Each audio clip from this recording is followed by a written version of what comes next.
Adətən Azərbaycanda qadınların problemi gündəmə gələndə, hətta bir-birini sevməyən, bir-biri ilə ziddiyyət təşkil edən qruplar da, hətta təşkilatlar bir araya gəlir ki, Azərbaycanda qadın problemi yoxdur, qadınlar azaddır, nə istəyirlər və hər dəfə də öz suallarına özü cavab verirlər ki, Azərbaycanda qadınlar əxlaqsızlıq istəyir və adətən də bununla bağlı günahlandırırlar müəyyən feminist qruplaşmaları, bu problemi həssas olan adamları ki, Azərbaycanda ailə institutunu dağıdırlar. Əslində bu ailə institutu deyil, 1000 illik ənənəyə sahib olan kişilərin dominantlığı ilə qadınlar üzərində qurduğu hakimiyyəti dağıtmağa yönəlmiş bir sistem olduğuna görə onlar müəyyən mənada özlərinin hakimiyyətini qorumağa çalışırlar.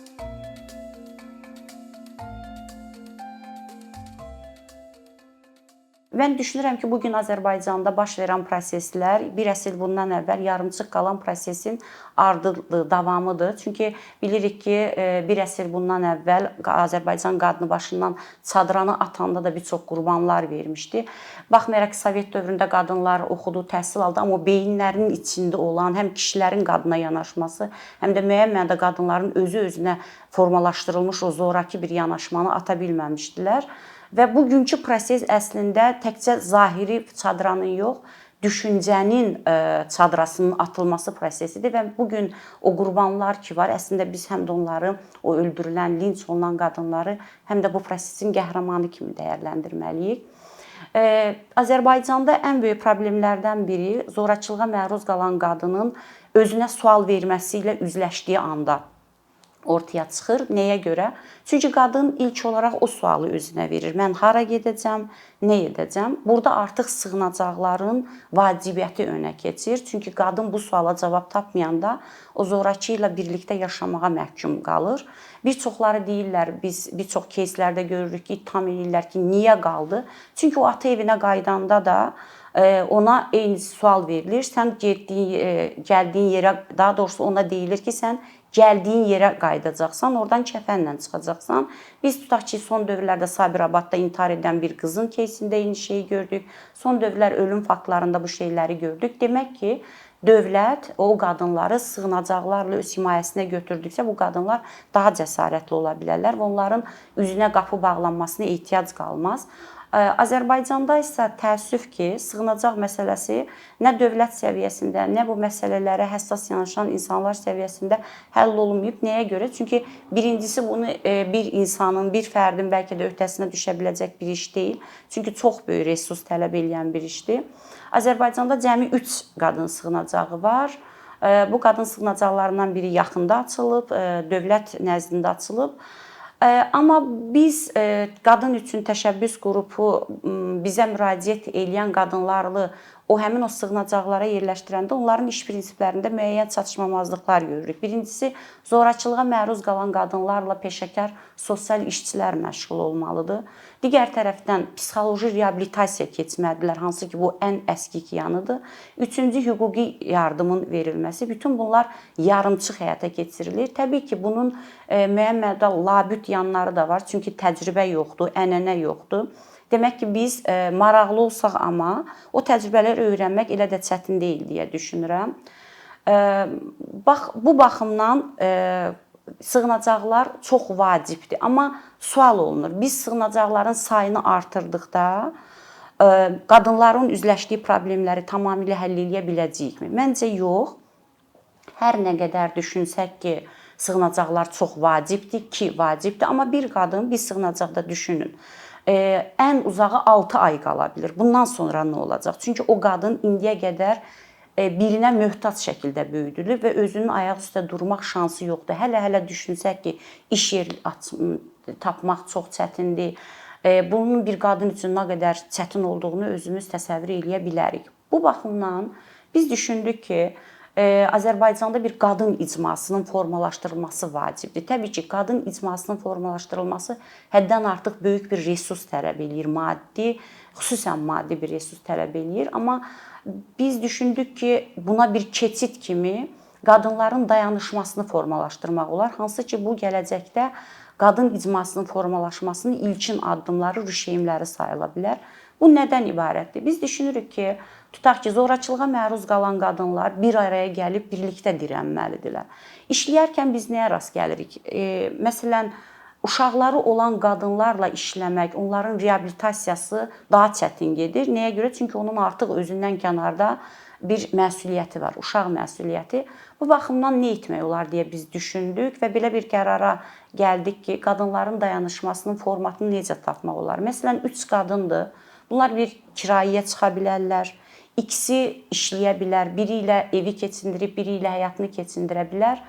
O bir nəfər isə uşaqlara baxa bilər və bu həm o qadınların bu sürəci daha asan atlatmasına səbəb ola bilər ki, onların birlikdə olması, paylaşması, bir-birinin psixologiyasını, yaralarını sağaltması baxımından. Çünki onlar bir-birinin dilindən çox gözəl anlayırlar. Sonuçta nə qədər fərqli hekayələr olsa da bu hekayələri birləşdirən ümumi süjet xətti var: zorakılığa məruz qalmaq.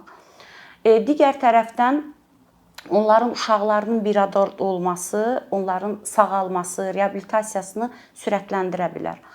Amma biz qadınlarla işləyərkən, mən bir qədər əvvəl qeyd etdim, uşaqlı qadınların demək reabilitasiyası məsələsi. Azərbaycanda ümumiyyətlə psixoloji xidmət məsələsinə, psixoloji terapiyaların alınması ilə bağlı ön yarğılar mövcuddur və cəmiyyətdə bu ənənələr oturmayıb. Eyni zamanda biz tutaq ki, zorakılığa məruz qalan qadınlarla işləyərkən də müəyyən stereotiplərlə qarşı-qarşıya qalırıq. Düzdür, çox xoşdur ki, tutaq ki, bugün 90 qadından çox böyük hissəsi artıq psixoloji terapiyalar almağa razılıq verib. Amma onların uşaqları, çünki bu uşaqlar daha artıq yaralar alırlar.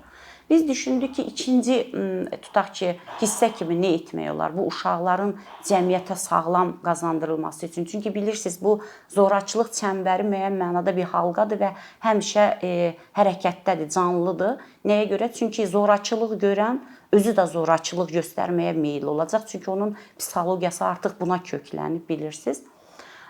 Biz düşündük ki, bax, bu uşaqlar üçün bir mərkəz açmaq olar. Bu həm uşaqlı anaların rahatlığı üçün, onun iş tapması, öz ayaq üstə durması baxımından o sürəcdə ona kömək ola bilər. Həm də o uşaqların bircə bir arada olması, birlikdə terapiyalar görməsi, birlikdə oyunlar oynaması, birlikdə hər hansı bir xarici dili öyrənməsi baxımından belə bir mərkəzin yaradılması düşünürük ki, çox vacib bir şərtdir. Və yəqin ki, biz qadın üçün təşəbbüs qrupu bu ideyaların həyata keçirilməsində başa düşürük, çox çətindir, xüsusən maddi resurslar baxımından. Amma düşünürük ki, ideyaların olması həm də onun ətrafında müəyyən bir maddi, mənəvi, psixoloji bir nə bilim durumların yaranması baxımından çox vacibdir ki, əsas ideyadır, yəni. İdeya varsa onu həyata keçirmək yəqin ki, o qədər çətin olmayacaq.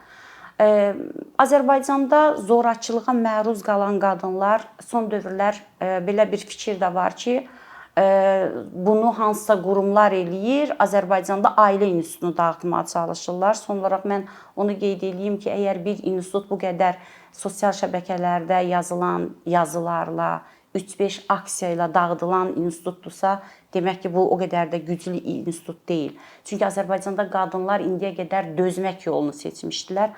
Amma bundan sonra dözmək istəmirlərsə, mənə elə gəlir ki, Azərbaycan ailəsindəki institutun zəifliyinə bir də göz atmaq və bunu yenidən dəyərləndirmək lazımdır ki, əgər qadın dözməyəcəksə, çünki ailə 2 nəfərin qurduğu bir müəssisədir. Demək ki, digər tərəfdə özünü nəzərdən keçirməlidir. Azərbaycanda qadınların üzləşdiyi problemlər əslində təkcə bizim yaxud bundan öz nəsibini almış qadınlar deyil. Dövlətin öz məsuliyyəti var, siyasi partiyaların, vətəndaş cəmiyyətinin, hətta yazarların, söz sahiblərinin, bütün bunların əslində hamısının qadın problemi ilə bağlı öz məsuliyyətləri var. Əgər biz Azərbaycanda doğrudan da rahat, sağlam bir cəmiyyətin formalaşmasını istəyiriksə, bu problemin nə qədər vacib olduğunu anlamalıyıq. Amma nə yazıq ki, tutaq ki, Azərbaycanda müəyyən mənada demokratiya, azadlıq uğrunda mübarizə apardığını iddia edən şəxslər, qurumlar belə bu məsələnin ciddiyyətinə bəzən varmır və əks olan cəhbə ilə birləşir. Nəyə görə? Çünki müəyyən mənada onlar da bu cəmiyyətin bir parçalarıdırlar. Hər kəsin beynində qadınla bağlı daşlaşmış stereotiplər var. Amma biz düşünürük ki, indiki bu proses çox ağır, betonlaşmış düşüncə tərzinə qarşı bir dirənişdir. Bu cür dirənişlər heç vaxt asan başa gəlmir. Dünyada gedən qadın haqları ilə bağlı olan proseslərə biz nəzər yetirdikdə görərik ki, əslində bu gün Azərbaycanda qadınların öz haqları uğrunda aparmağa başladığı o ilkin addımların qarşısını kəsənlər heç də dünyadakı prosesdən daha acımasız deyil, daha dəhşətli deyil.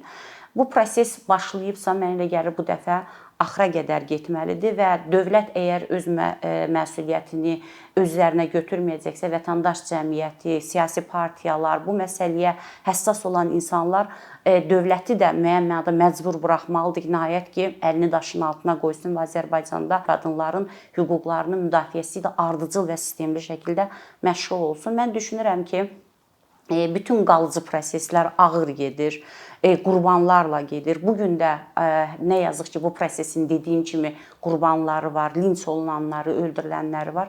Amma bütün bunlara rəğmən dünyanın o gəliş sürəcini biz nəzərdən keçirsək, dünyanın o nifrətdən necə silkinib bugün insan haqlarını açıq şəkildə və eyni zamanda qadın haqlarını açıq şəkildə dilə gətirə biləcəyi bir yerə çevrildiyini düşünsək, mən düşünürəm ki, Azərbaycan da bax bu prosesin tərkib hissəsi olacaq və nəhayət Azərbaycanda da qadınlar özlərinin haqq etdiyi şəkildə azadlıqlarını əldə edəcəklər.